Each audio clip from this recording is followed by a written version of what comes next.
And yesterday we read some about our body, about what we need to eat to make us feel good. And today we were going to read about our breathing. Why do you breathe? Why do you think you breathe? Oh, and hello, my name is Miss Gina, and you're at Gina's Planet. I'm Miss Gina. I'm so glad you're here.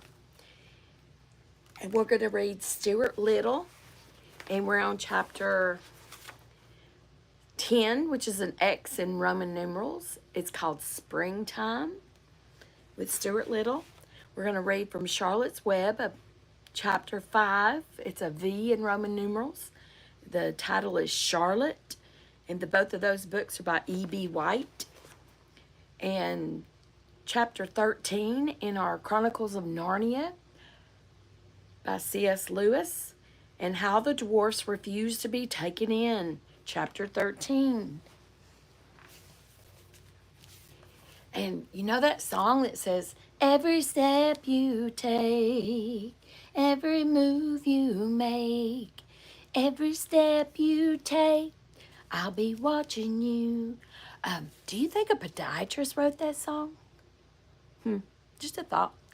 Today's weather is going to be sunny and hot. It's going to be very hot. I think it's going to be like 93 degrees.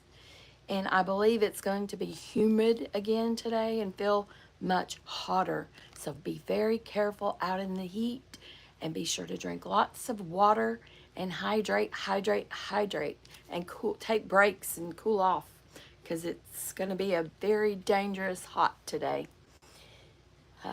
Awesome kind of hot, like owl hot. So anyway, why do you breathe? Before your body can use the energy which is in your food, the food has to be mixed with oxygen. Did you know that oxygen is a gas? It is. And did you know that oxygen is in the air all around you? It is. When you breathe in, you take oxygen into your body. But did you know that when we had to wear masks, that we were taking a lot of carbon dioxide into our body, which can be a dangerous gas to your body? We need lots of oxygen. So we need to breathe in that fresh air that's around us. So take a deep breath. Hold it. And breathe out. That's oxygen. You just breathed in a lot of oxygen. And your chest moves up and down. It moves up and out. This makes more space in your lungs. Air is sucked in your voice box. That's the thing that makes the sound. When I read, that's my voice box you're hearing. And it goes down my windpipe, and the air goes into my branching tubes in my lungs, and it helps me breathe. And the lumpy bits in your neck is your voice box. It is the top of your windpipe. Can you feel a sort of wobbling there when you say a loud do that and feel your neck where that lump wobbly place is in your neck. Go Do you feel that? That's your voice box. When you breathe out, air goes through some stretchy cords in your voice box. If there's enough air, the cords wobble like guitar strings when you play them. This makes sound. Your mouth shapes the shapes into words. That's pretty cool, huh? So we're going to start with Stuart Little today. We're going to jump right in there. We're on the chapter called Springtime. That's an X, and an X in Roman numerals is the number 10. So we're on chapter 10. This is Stuart Little by E.B. White. He's also the author of Charlotte's Web that we'll read next. And that chapter is called Charlotte. And this chapter of Springtime starts with Snowbell. Snowbell the cat enjoyed nighttime more than daytime. Perhaps it was because his eyes liked the dark, but I think it was because there was always so many worthwhile things going on in New York at night. Snowbell had several friends in the neighborhood. Some of them were house cats, others were store cats. He knew a Maltese cat in the A&P and a white Persian in the apartment house next door, a tortoise shell in the delicatessen, a tiger cat in the basement of the branch library, and a beautiful young Angora who had escaped from a cage in a pet shop on 3rd Avenue and had gone to live a free life of her own in the tool house of the small park near Stewart's home. One fine spring evening, Snowbell had been calling on the Angora in the park. He started home late, and it was such a lovely night. She said she would walk along with him to keep him company.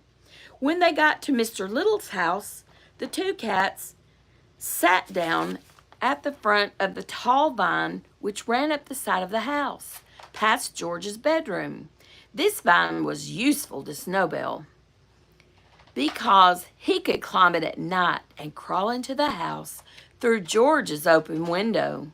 Snowbell began telling his friends about Margalo and Stewart. Do you remember Margalo? Margalo's a bird, and Stewart is small like a mouse. Goodness, said the Angora cat. You mean to say you live in the same house with a bird and a mouse, and you don't do anything about it? Do you know what the national bird of the United States is? It's the eagle. If you said the eagle, you were so wicked smart. It is the eagle, and it was officially dedicated as our bird in 2024. Goodness, said the Angora cat. You mean you say you live in the same house with a bird and a mouse and you don't do anything about it? That's the situation, replied Snowbell. But what can I do about it? Please remember that Stewart is a member of the family, and the bird is a permanent guest like myself. Well, said Snowbell's friend, all I can say is you've got self-control. More self-control than I have. Doubtless, said Snowbell. However, I sometimes think I've got too much self-control for my own good. I've been terribly nervous and upset lately. I think it's because I'm always holding myself in. The cats' voices grew louder, and they talked so loudly that they never heard a slight rustling in the vine a few feet above their heads. It was a gray pigeon who had been asleep there and who had awakened at the sound of cats and begun to listen. This sounds like an interesting conversation, said the pigeon to himself. Maybe I'd better stay around and see if I can learn something. Look here, he heard the Angora cat say to Snowbell. I admit that a cat has a duty toward his own people, and that under the circumstances it would be wrong for you to meet Margalo, to eat, not meet her, but eat her, to eat Margalo. But I'm not a member of your family, and there is nothing to stop me from eating her, is there? Nothing that I can think of offhand, said Snowbell. Then here I go, said the Angora. Starting up the vine, the pigeon was wide awake by this time, ready to fly away, but the voices down below continued. Wait a minute, said Snowbell. Don't be in such a hurry. I don't think you'd better go in there tonight. Why not? Asked the other cat. Well, for one thing, you're not supposed to enter our house. It's unlawful entry, and you might get into trouble. I won't get into any trouble, said the Angora. Please wait till tomorrow night, said Snowbell firmly. Mr. and Mrs. Little will be going out tomorrow night, and you won't be taking such a risk. It's for your own good. I'm suggesting this. Oh, all right, agreed the Angora. I guess I can wait. But tell me where I'll find the bird after I do get in. That's simple, said Snowbell. Climb this vine into George's room through the open window. Then go downstairs and you'll find the bird asleep in the Boston fern on the bookcase. Easy enough, said the Angora, licking his chops. I'm obliged to you, sir. Well, the old thing, whispered the pigeon to himself, and he flew away quickly to find a piece of writing paper and a pencil. Snowbell said good night to his friends and climbed up the vine and went into bed. Next morning, Margalo found a note on the branch of her fern when she woke. It said, beware of a strange cat who will come by night. It was signed a well-wisher. She kept the note under her wing all day long, wondering what she had better do. But she didn't dare show it to anyone, not even Stuart. She couldn't eat. She was so frightened. What had I better do? She kept saying to herself. Finally, just before dark, she hopped up to an open window and without saying anything to anybody, she flew away. It was springtime and she flew north just as fast as she could fly because something inside her told her that north was the way for a bird to go when spring comes to the land. And next time we'll be on chapter 11 called The Automobile. Now we're going to move on to Charlotte's Web and dive right in. The pictures in this book are by Garth Williams. The story is by E.B. White. And this book is a Newbery Honor Award book. The Great American Read. This is Charlotte's Web. And the book chapter is chapter 5, entitled Charlotte. The night seemed long. Wilbur's stomach was empty and his mind was full. And when your stomach is empty and your mind is full, it's always hard to sleep. A dozen times during the night, Wilbur woke and stared into the blackness, listening to the sounds and trying to figure out what time it was. A barn is never perfectly quiet. Even at midnight, there is usually something stirring. The first time he woke, he heard Templeton gnawing a hole in the grain bin. Templeton's teeth scraped loudly against the wood and made quite a racket. That crazy rat, thought Wilbur. Why does he have to stay up all night, grinding his clashers and destroying people's property? Why can't he go to sleep like any decent animal?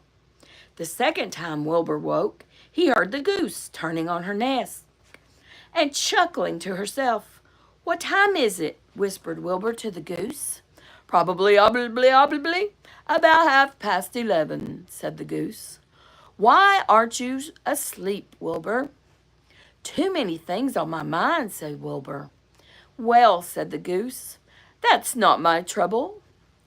I have nothing at all on my mind, but I've too many things under my behind.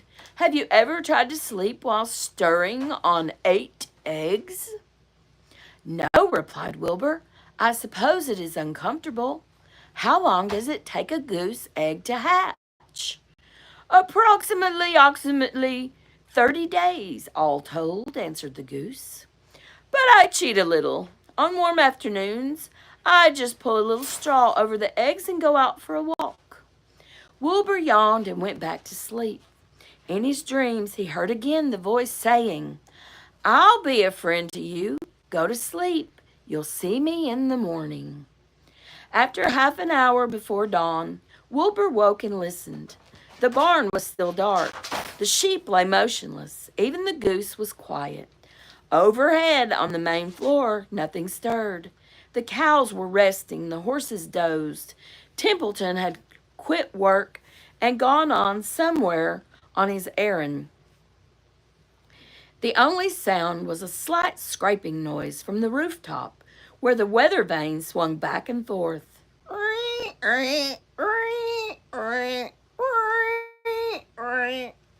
Wilbur loved the barn when it was like this, calm and quiet, waiting for light.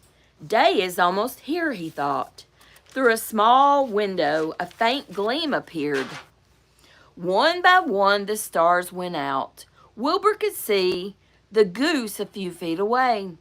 She sat with her head tucked under her wing. Then he could see the sheep and the lambs. The sky lightened. That's a hard word to say. Oh, beautiful day. It is here at last. Today I shall see my friend. Wilbur looked everywhere. He searched his pen thoroughly. He examined the window ledge, stared up at the ceiling, but he saw nothing new. Finally, he decided he would have to speak up. He hated to break the lovely stillness of dawn by using his voice. but he couldn't think of any other way to locate the mysterious new friend who was nowhere to be seen. So Wilbur cleared his throat. "Attention, please," he said in a loud, firm voice. "Will the party who addressed me at bedtime last night kindly make himself or herself known by giving an appropriate sign or signal?" Wilbur paused and listened. All the other animals lifted their heads and stared at him. Wilbur blushed, but he was determined to get in touch with this unknown friend. "Attention, please," he said. "I will repeat the message. Will the party who addressed me at bedtime last night kindly speak up? Please tell me where you are, if you are my friend." The sheep looked at each other in disgust. "Stop your nonsense, Wilbur," said the oldest sheep. "If you have a new friend here, you are probably disturbing his rest. And the quickest way to spoil a friendship is to wake somebody up in the morning before he is ready. How can you be sure your friend is an early riser?" "I beg everyone's pardon," whispered Wilbur. "I didn't mean to be objectionable." He lay down meekly in the manure facing the door. He did not know it, but his friend was very near. And the old sheep was right. The friend was still asleep. Soon larvae appeared with slops for breakfast. Wilbur rushed out, ate everything in a hurry, and licked the trough. The sheep moved off down the lane, and the gander waddled along behind them, pulling grass. And then, just as Wilbur was settling down for his morning nap, he heard again the thin voice that had addressed him the night before. "Salutations," said the voice. Wilbur jumped to his feet. "What?" he cried. "Salutations," repeated the voice. "What are they? And where are you?" screamed Wilbur. "Please, please tell me where you are, and what are salutations?" "Salutations are greetings," said the voice. "When I say salutations, it's just my fancy way of saying hello or good morning. Actually, it's a silly expression. I am surprised that I used it at all. As for my whereabouts, that's easy. Look up here in the corner of the doorway. Here I am. Look, I'm waving." At last, Wilbur saw the creature that had spoken to him in such a kindly way. Stretched across the upper part of the doorway was a big spider web, and hanging from the top of the web, head down, was a large gray spider. She was about the size of a gumdrop. She had 8 legs, and she was waving one of them at Wilbur in friendly greeting. "See me now?" she asked. "Oh, yes, indeed," said Wilbur. "Yes, indeed. How are you? Good morning. Salutations. Very pleased to meet you. What is your name, please? May I have your name?"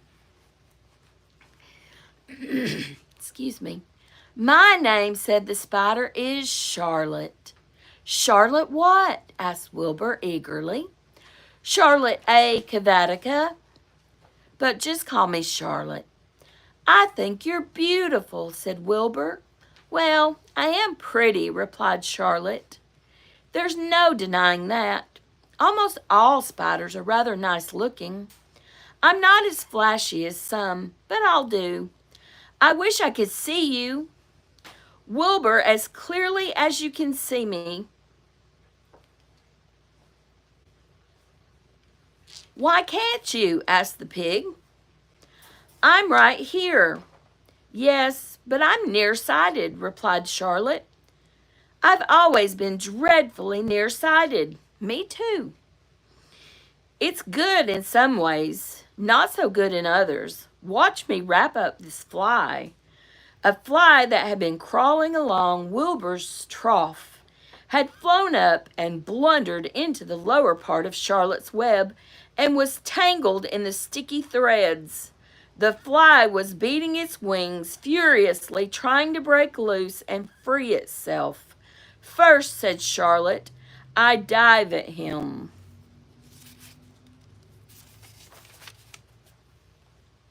Head first toward the fly. As she dropped, a tiny silken thread unwound from her rear end. "Next, I wrap him up." She grabbed the fly, threw a few jets of silk around it, and rolled it over and over, wrapped it so that it couldn't move. Wilbur watched in horror. He could hardly believe what he was seeing, and although he detested flies, he was sorry for this one. "There," said Charlotte, "now I knock him out, so he'll be more comfortable." She bit the fly. "He can't feel a thing now," she remarked. "He'll make a perfect breakfast for me." "You mean you eat flies?" gasped Wilbur. "Certainly. Flies, bugs, grasshoppers, choice beetles, moths, butterflies, tasty cockroaches, gnats, midges, daddy longlegs, centipedes, mosquitoes, crickets, anything that is careless enough to get caught in my web. I have to live, don't I?" "Why, yes, of course," said Wilbur.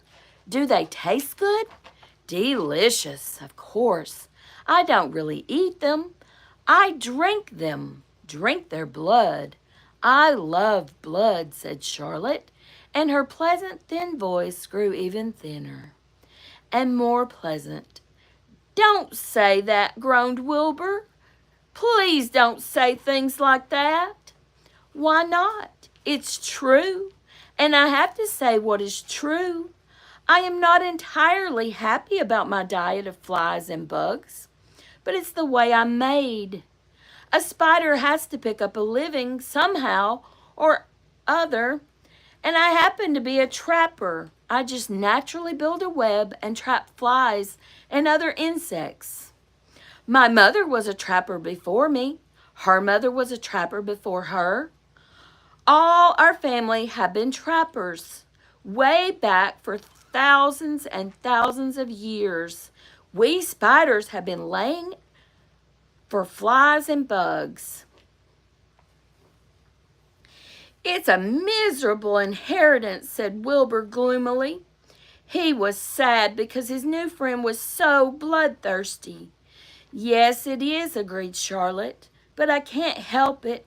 I don't know how the first spider in the early days of the world happened to think up this fancy idea of spanning a web, but she did, and it was clever of her too. And since then, all of us spiders have had to work the same trick. It's not a bad pitch on the whole. It's cruel, replied Wilbur, who did not intend to be argued out of his position. Well, you can't talk, said Wilbur. You have your meals brought to you in a pail. Nobody feeds me. I have to get my own living. I live by my wits. I have to be sharp and clever, lest I go hungry. I have to think things out, catch what I can, take what comes. And it just so happens, my friend, that what comes is flies and insects and bugs. And furthermore, I hope she eats all the mosquitoes. They're terrible.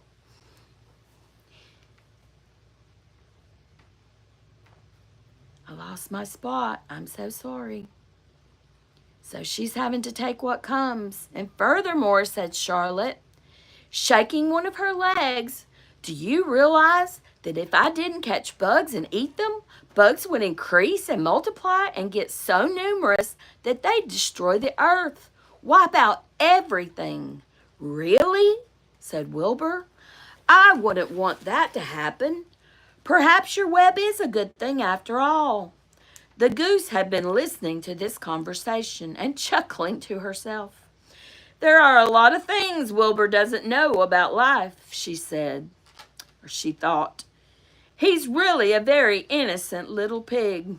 He doesn't even know what's going to happen to him around Christmas time. He has no idea that Mr. Zuckerman and Lurvy are plotting to kill him. And the goose raised herself a bit and poked her eggs a little further under her so that they would receive the full heat from her warm body and soft feathers. Charlotte stood quietly over the fly, preparing to eat it. Wilbur lay down and closed his eyes. He was tired from his wakeful night and from the excitement of meeting someone for the first time. A breeze brought him the smell of clover, the sweet-smelling world beyond his fence. Well, he thought, I've got a new friend, all right. But what a gamble friendship is. Charlotte is fierce, brutal, scheming, bloodthirsty. Everything I don't like. How can I learn to like her, even though she is pretty and, of course, clever? Wilbur was merely suffering the doubts and fears that often go with finding a new friend. In good time, he was to discover that he was mistaken about Charlotte.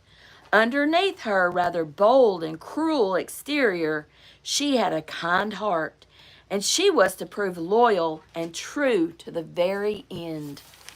And next time we'll be on VI, which is chapter 6, called Summer Days. And summer days are surely here, and they have brought the heat. Might want to crank your AC up today. We're on chapter 13 of the Chronicles of Narnia, book 6 by C.S. Lewis, entitled The Last Battle. This chapter 13 is called How the Dwarfs Refused to be Taken In.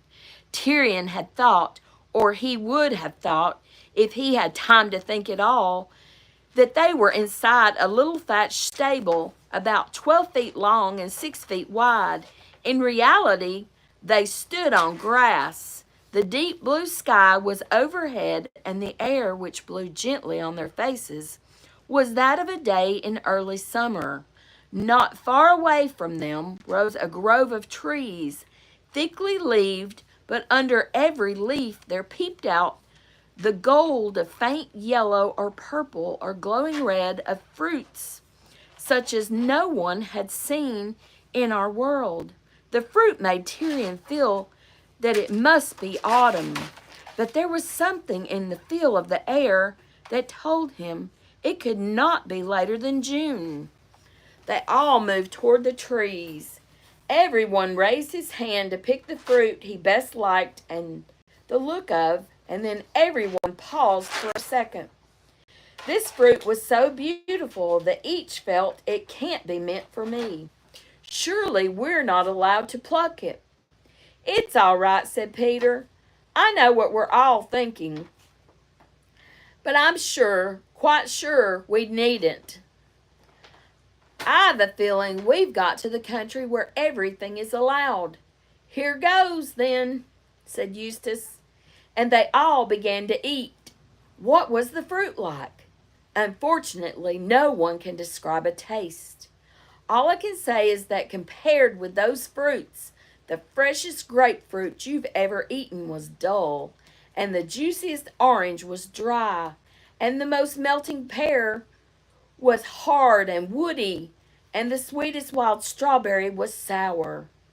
And there were no seeds or stones and no wasps. If you had once eaten that fruit, all the nicest things in this world would taste like medicines after it. But I can't describe it. You can't find out what it is like unless you can get to that country and taste it for yourself. When they had eaten enough, Eustace said to King Peter, "You haven't yet told us how you got here. You were just going to, when King Tyrion turned up." "There's not much to tell," said Peter. "Edmund and I were standing on the platform, and we saw your train coming in. I remember thinking it was taking the bend far too fast, and I remember thinking how funny it was that our people were probably in the same train, though Lucy didn't know about it. Your people, High King, said Tyrion. I mean, my father and mother, Edmund's and Lucy's and mine. Why were they? Asked Jill. You don't mean to say they know about Narnia? Oh, no, it had nothing to do with Narnia. They were on their way to Bristol. I'd only heard they were going that morning, but Edmund said they'd be bound to be going by that train. Edmund was the sort of person who knows about railways. And what happened then? Said Jill. Well, it's not very easy to describe, is it, Edmund? Said the High King. Not very, said Edmund. It wasn't at all like the other time when we were pulled out of our own world by magic. There was a frightful roar, and something hit me with a bang, but it didn't hurt, and I felt not so much scared as well, excited. Oh, and this is one queer thing. I'd had a rather sore knee from a hack at Rugger. I noticed it had suddenly gone, and I felt very light. And then here we were. It was much the same for us in the railway carriage, said the Lord Diggory, wiping the last traces of the fruit from his golden beard. Only I think you and I, Polly chiefly, felt that we'd been unstiffened. You youngsters won't understand. But we stopped feeling old. Youngsters indeed, said Jill. I don't believe you two really are much older than we are. Well, if we aren't, we have been, said the Lady Polly. And what has been happening since you got here? Asked Eustace. Well, said Peter, for a long time, at least I suppose it was a long time, nothing happened. Then the door opened. The door? Said Tyrion. Yes, said Peter. The door you came in, or came out. Bah, have you forgotten? But where is it? Look, said Peter and pointed. Tyrion looked and saw the queerest and most ridiculous thing you can imagine. Only a few yards away, clear to be seen in the sunlight, there stood up a rough wooden door, and round it the framework of the doorway, nothing else. No walls, no roof. He walked toward it, bewildered, and the others followed, watching to see what he would do.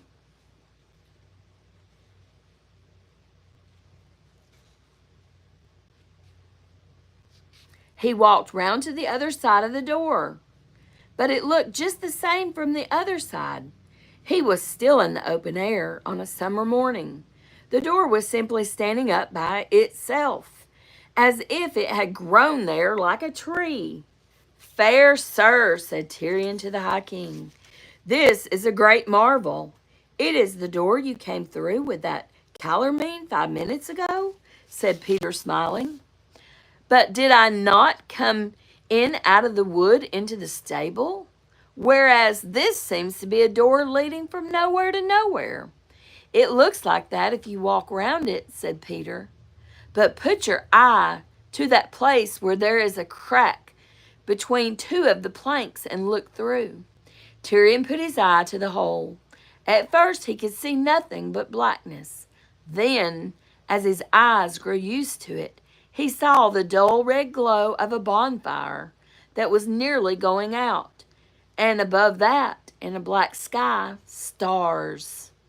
Then he could see dark figures moving about or standing between him and the fire. He could hear them talking, and their voices were like those of Calormene's. So he knew that he was looking out through the stable door into the darkness of Lantern Waste, where he had fought his last battle. The men were discussing whether to go in and look for Rishta Tarkane, but none of them wanted to do that, or to set fire to the stable. He looked round again and could hardly believe his eyes.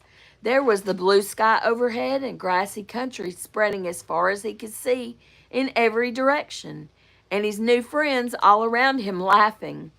It seems then, said Tyrion, smiling himself, that the stable seen from within and the stable seen from without are two different places. Yes, said the Lord Diggory, its inside is bigger than its outside. Yes, said Queen Lucy. In our world, too, a stable once had something inside it that was bigger than our whole world. It was the first time she had spoken, and from the thrill of her voice, Tyrion now knew why. She was drinking everything in even more deeply than the others. She had been too happy to speak. He wanted to hear her speak again. So he said, "Of your courtesy, madam, tell on. Tell me your whole adventure." "After the shock and the noise," said Lucy, "we found ourselves here, and we wondered at the door as you did. Then the door opened for the first time. We saw darkness through the doorway when it did, and there came through a big man with a naked sword. We saw by his arms that he was a Calormene. He took his stand beside the door with his sword raised, resting on his shoulder, ready to cut down anyone who came through. We went to him and spoke to him, but we thought he could neither see nor hear us, and he never looked round on the sky and the sunlight and the grass. I think he couldn't see them. He couldn't see them either. So then we waited a long time. Then we heard the bolt being drawn on the door on the other side. But the man didn't get ready to strike with his sword till he could see who was coming in. So we supposed he had been told to strike some and spare others. But at that very moment when the door opened, all of a sudden, Tash was there. On this side of the door, none of us saw where he came from, and through the door there came a big cat. It gave one look at Tash and ran for its life, just in time, for he pounced at it and the door hit his beak as it was shut. The man could see Tash. He turned very pale and bowed down before the monster. But it vanished away. Then he waited a long time again. At last the door opened for the third time, and there came in a young Calormene. I liked him. The sentinel at the door started, excuse me, and looked very surprised when he saw him. I think he had been expecting someone quite different. I see it all now, said Eustace. He had the bad habit of interrupting stories. The cat was to go in first, and the sentry had orders to do him no harm. Then the cat was to come out and say he'd seen their beastly Tashlin, and pretend to be frightened to scare the other animals. But what Shift never guessed was that the real Tash would turn up. So Ginger came out really frightened, and after that, Shift would send in anyone he wanted to get rid of, and the sentry would kill them. "And, friend," said Tyrion softly, "you hinder the lady in her tale." "Well," said Lucy, the sentry was surprised. That gave the other man just time to get on guard. They had a fight. He killed the sentry and flung him outside the door. Then he came walking slowly forward to where we were. He could see us and everything else. We tried to talk to him, but he was rather like a man in a trance. He kept on saying, "Tash, Tash, where is Tash? I go to Tash." So we gave it up, and he went away somewhere. over there. I liked him. And after that, ugh, Lucy made a face.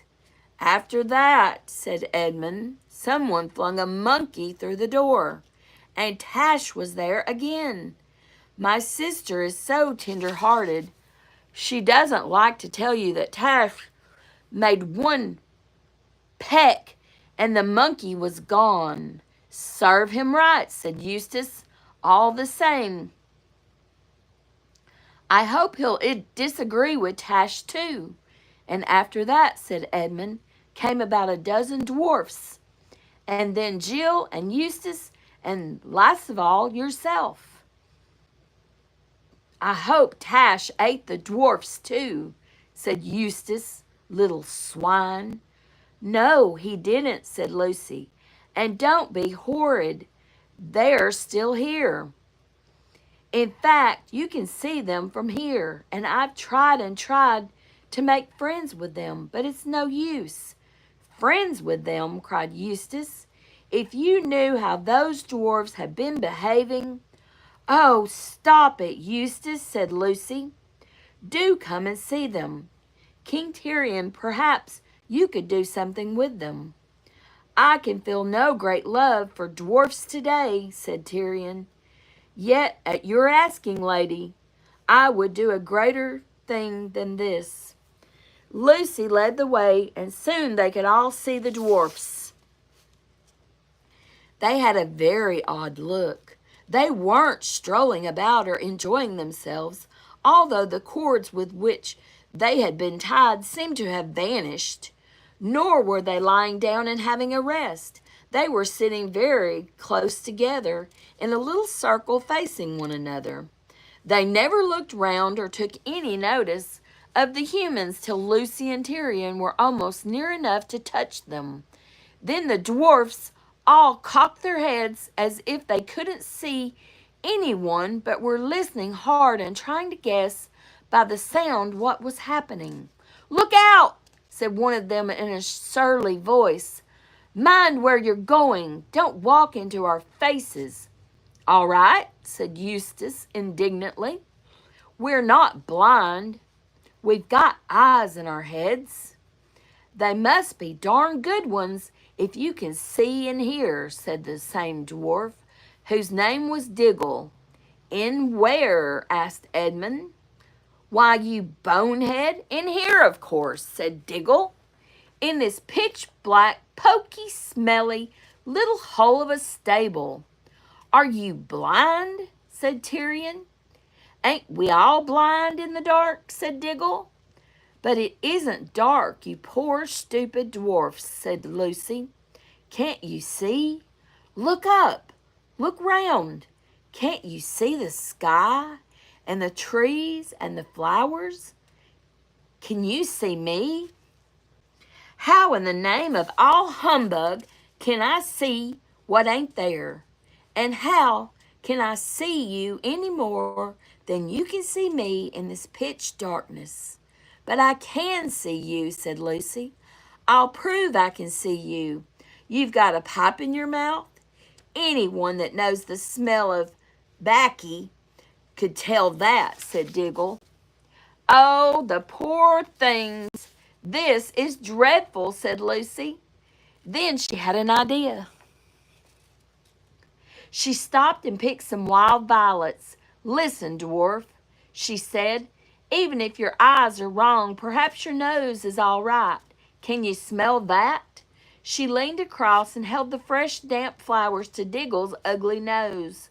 But she had to jump back quickly in order to avoid a blow from his hard little fist. None of that, he shouted. How dare you?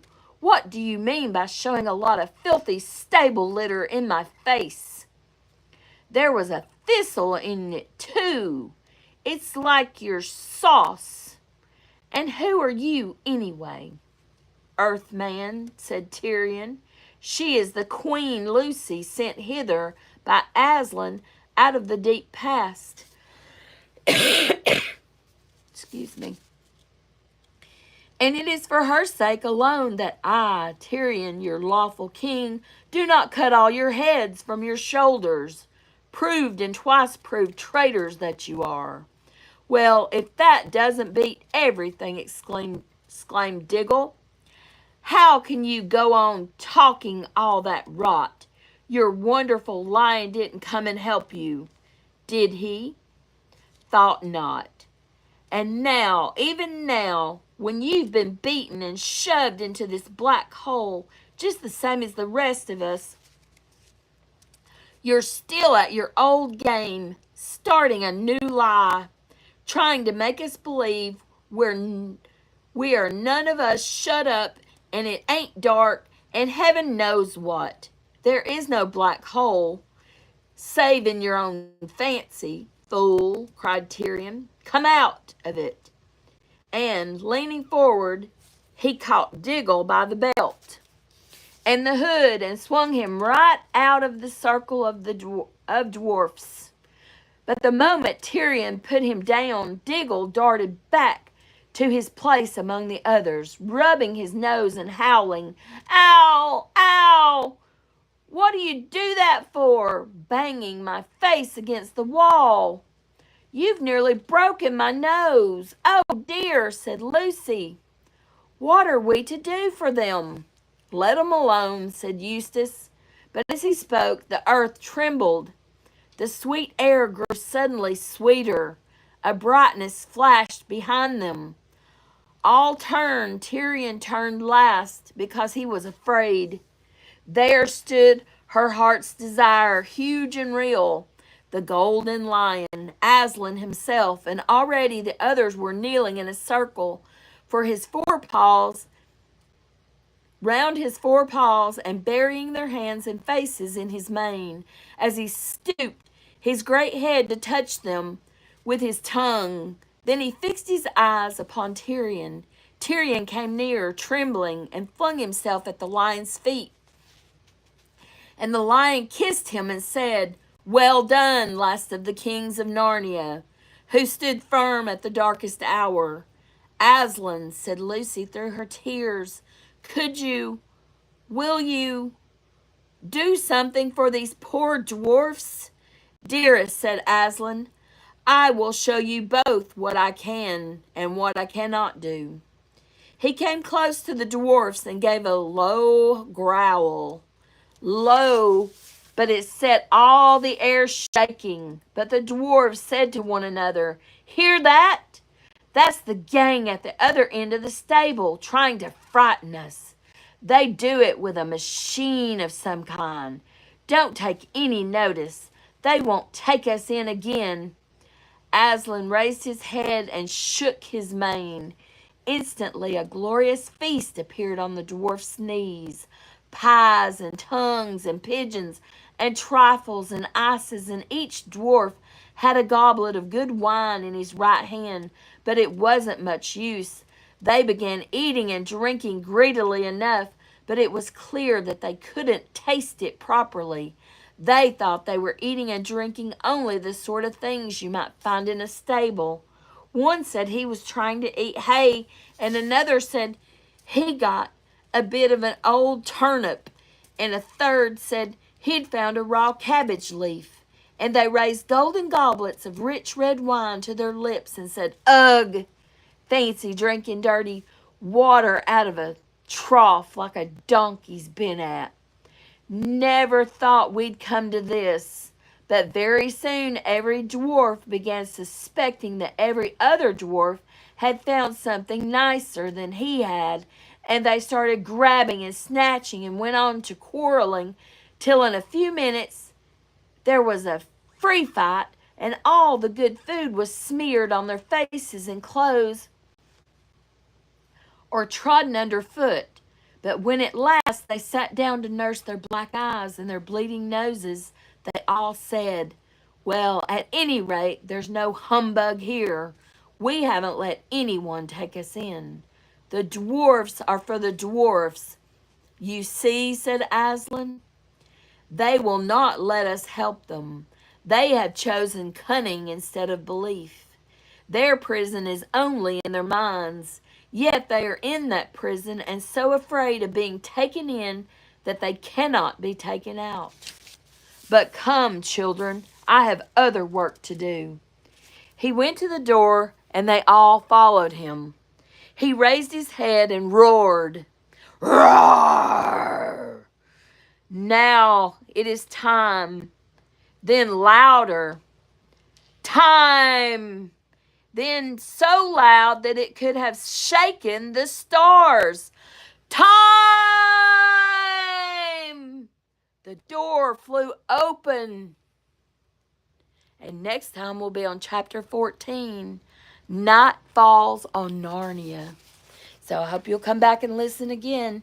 And I'll see you next time. I just uploaded a recent video, and I'll upload this one soon if you'd like to watch from the beginning.